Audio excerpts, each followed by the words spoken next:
What's up, Barnhill family, and welcome back to the channel. Yo. So Nick, Suga Sean claims to be the first man to finish Pedro Munhoz. The record books show a no decision. What were your thoughts on the few minutes we saw? Well, I thought it was a relatively entertaining fight for a while it lasted, but Pedro was doing all those things to basically negate Suga's offense that he likes to do, and Suga had to come in with a little bit of respect. You could tell right from the jump that he respected what Pedro had as far as power goes and timing and experience. So he wasn't really able to just get off that striking like we've seen him before. Every other opponent that he's had before just comes in and he doesn't really, give them too much credit and starts throwing things right off the bat. Pedro kept mirroring his stance, and every time Sean would switch stances, Pedro would do the same thing, and that would take away some of those kicks that Sean was looking for. So Sean was looking for a patient game. He was looking to go round after round after round.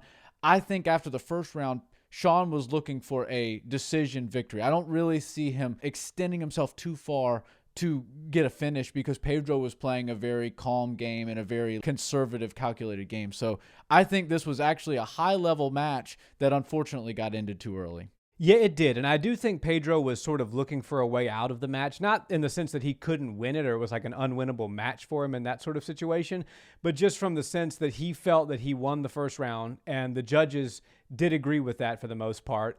Also, he was trying to convince Jason Herzog that the eye pokes were intentional and that they were repetitive. So there was multiple of them, plus the nut shot. It really seemed like he was fishing for a disqualification victory over Sean.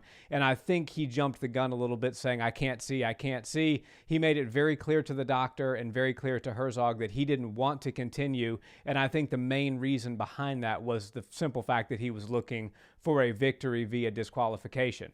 So, who knows what would have happened if the fight would have continued.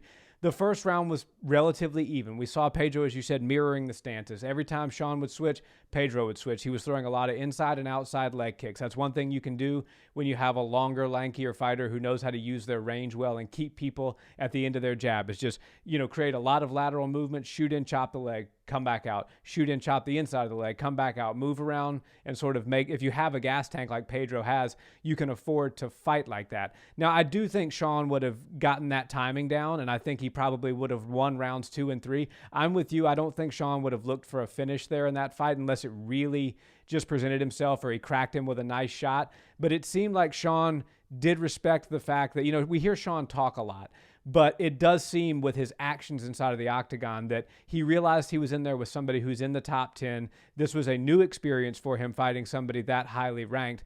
Pedro has not fought somebody as low ranked as Sean in quite some time. So Pedro did have the upper hand there, and it showed in Sean's game plan. Yeah, Sean seemingly has a reckless abandon when he goes out there and fights. And it's not that he just doesn't care and he doesn't respect anybody's power. He just usually has a major speed advantage, and he's able to create some awesome angles and just throw everything at him. He's got a plethora of shots that he's able to throw very effectively and very accurately.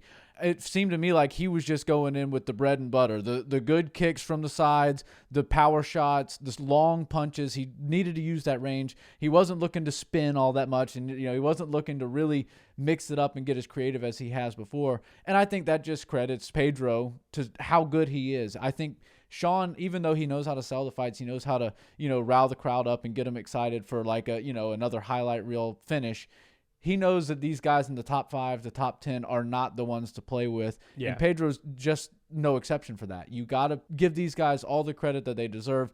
He's not an easy guy to take out, and I think it was a smart game plan for Sean. It wasn't his most entertaining. In my opinion, that wasn't the best O'Malley we've seen before. I think he had to play it safe. Unfortunately, it got robbed from him because I did see him coming on pretty good in the second round, and I think he probably would have been able to continue that same pace, that same sort of style of just like picking him apart and slowly but surely winning the rounds on the outside.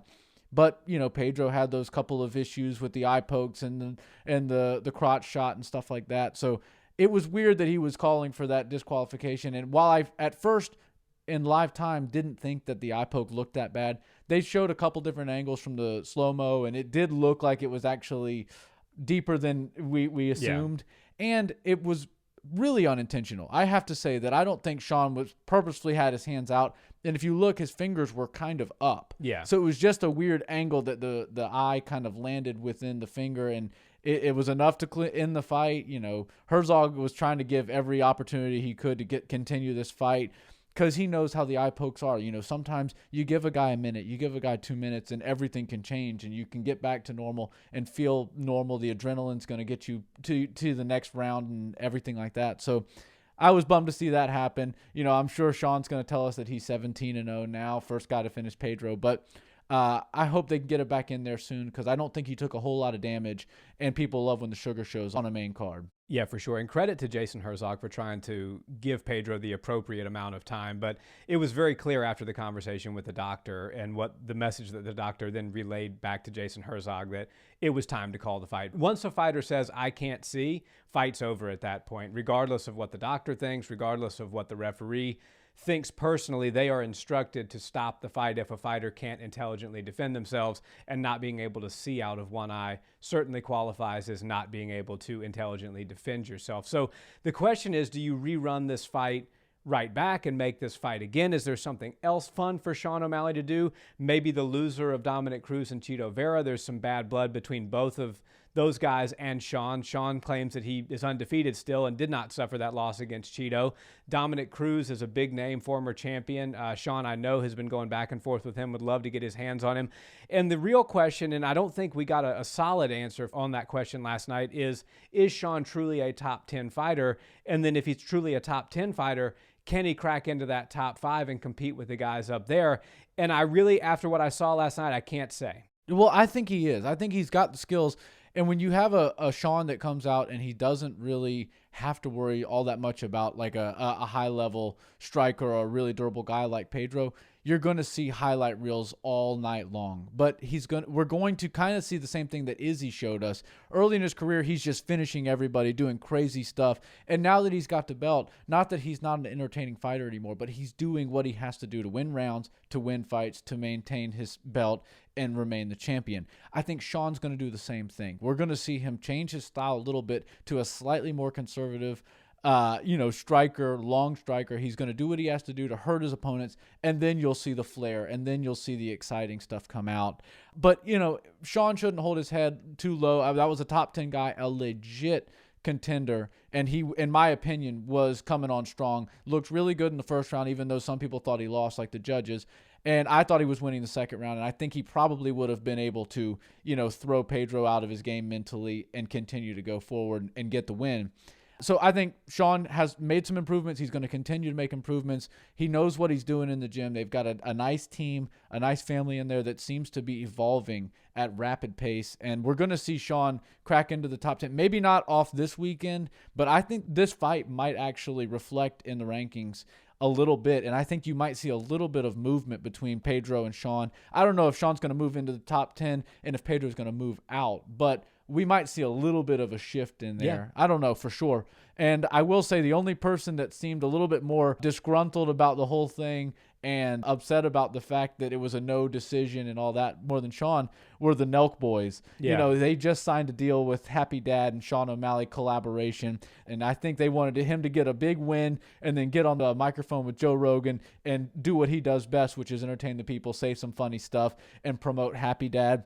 Nobody got a post-fight interview after that one. So when they panned over on the cameras to the Nelk boys, they all looked like, well, damn, we kind of wasted our shot here. We got the Happy Dads cold in our pocket, ready to throw to him. But yeah, and as you said, I think that was probably the most unfortunate part of the whole evening, was neither one of them got to get on the microphone after that. That's for sure.